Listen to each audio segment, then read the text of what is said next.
on separation anxiety, because I know so many people are, struggling with dogs that have that. I wanted to kind of go over the difference between a dog that has separation anxiety and a dog that is just feeling bored, because there is a difference and the treatment is actually different. So if a dog is just bored, then a lot of times giving them something to do is going to solve the problem.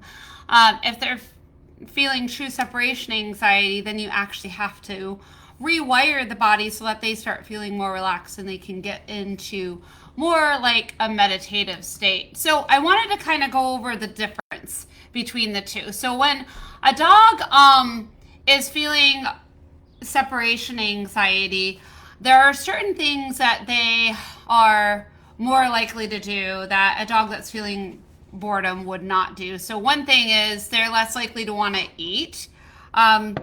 They may do some eating, but they are less likely to want to continually eat the entire time while the owner is gone. So they may eat here and there.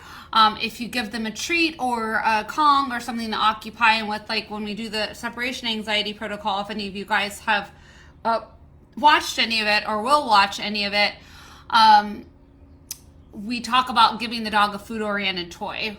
And many dogs that have separation anxiety will get into that toy, but then eventually they're not interested in it anymore. So if you're going to be gone for like in a whole hour, dogs that have separation anxiety are less likely to be occupied for something for that whole time.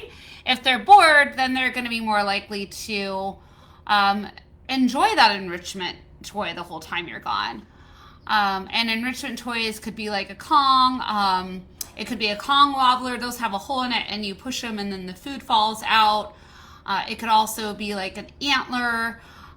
It could be a Buster cube, which is a plastic cube that has a hole in it. Dog pushes it and tries to get the food out. A lot of times when you're dealing with a dog that has boredom, then you want to give them a lot of different enrichment opportunities to do while you're away, and you want to change them all the time. So they're not the same things that they're getting every time you're leaving. In fact, you might even give them anywhere between 3 to 5 different enrichment toys that you change every single day or every 2 days, and then also wanting to give them exercise before you leave and as soon as you get home if you can. Another thing is a lot of dogs that have separation anxiety want to follow you from room to room, or you'll go into the bathroom and then they're just laying right outside the door. That's not always true, but they generally do have a hard time wanting to be away from you even when you're at home. If you're able to just go outside and get the mail and then immediately, come and return and your dog was like completely relaxed all the time, then I would say you're dealing with a dog that probably doesn't have separation anxiety. They're just getting bored when you're gone for a longer time. So a dog that has true separation anxiety is generally going to be upset no matter how long you're gone for, even if it's just a quick walk out the door to get the mail, or just a quick visit to the neighbors. That nothing is black and white, but these are just generally true. Another thing that, let's look at my notes here. If your dog has separation anxiety, here are some things that they may do. They might whine, bark, howl, urinate, or defecate when you're not at home. Do a lot of destruction of your home, self-mutilation. That could be pulling out hair, chewing on their body, pawing at things, drooling, panting, sweaty paws, pacing, excessive water consumption upon your return, trembling as you depart. When you get back home, excessive greeting behavior. So like really, really, really overly excited when you come home. Anorexia, so not wanting to eat at all. If the dog is just bored, then I'm going to say urination and defecation are going to be way less, especially if your dog is house trained. If they're not house trained, then the urination and defecation could have to do with that and have nothing to do with separation anxiety. They definitely might be doing chewing and destruction, but they're doing it because they're bored, not stressed. So they're less likely to do self-mutilation and drooling and panting and sweating and pacing, because those are all more stress responses. You still may deal with some whining or barking for a dog that's bored, but generally for separation anxiety, it's going to last longer for really long time periods, and the dog is not going to be laying down and relaxing after a while. So when I'm looking at a video of a dog that has separation anxiety, a lot of times I have my clients take a video, I have them do like a whole hour so I can diagnose the cases. If the dog is just bored, then usually I'll see them lying down periodically at some time, and it could be for a really long time period. So like 10, 15, or 20 minutes, and then getting up and destroying something. Usually when the dog has separation anxiety, if they're lying down, it's for very, very short time periods.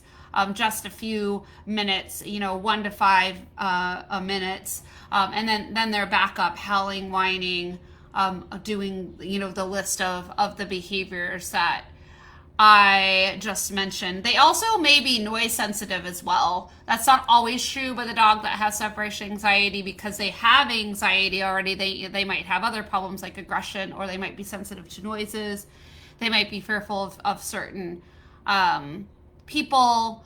And I would say a lot of times there is a lot of other issues that owners are dealing with when they have a dog that has true separation anxiety, at least from my experience.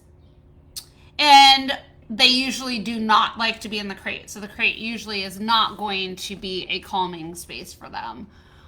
So if your dog likes the crate, then it might be more on the boredom end. And you also may notice that your dog starts getting anxious before you start to leave. So when you're putting your shoes or picking up the purse or your coat, etc., those sorts of things, and they're already showing some of those stress signs that I listed, that's going to be more likely separation anxiety than boredom. So hopefully that kind of helps you be able to identify between the two of them, and you can be like, oh yeah, I think my dog has boredom, more of a boredom issue, or more of a separation anxiety issue. And if you're not really sure, then it's a really good idea to just post some questions in the comments, because I would absolutely love to be able to help you gain some clarity on that if you need it. And then if it's separation anxiety, then you want to watch this entire video series, which I'm doing quite a lot of them. Almost every day actually that I'm working and I don't have clients. So you can watch that entire series to create some headway. And then again, if it's boredom, then you want to do enrichment, and exercise. Another thing too, if somebody comes and lets your dog out in the middle of the day and then leaves again, and your dog is really relaxed after that, that is less likely to happen if your dog has separation anxiety. More likely to happen if they're feeling bored. And if you guys want any help from me, I would absolutely love to personally help you. And when I deal with separation anxiety, I do it all online, live through Zoom, because I really want to see your dog's true behavior, and I really want to help them relax. When I come into the home, I'm an added variable. The dogs get excited. A lot harder to get them to zen out and relax, which is what we need to be able to create when we're working on this. Plus, we do want to be able to eventually have a camera set up so that we can see your dog's behavior as you're leaving, and people are way more likely to use a camera when they work with me online than in person, and it is necessary to your success. So in the links below, there is a comment, it's a comment with a link in it that you can click on to learn more about how I can help you guys. Have a great day.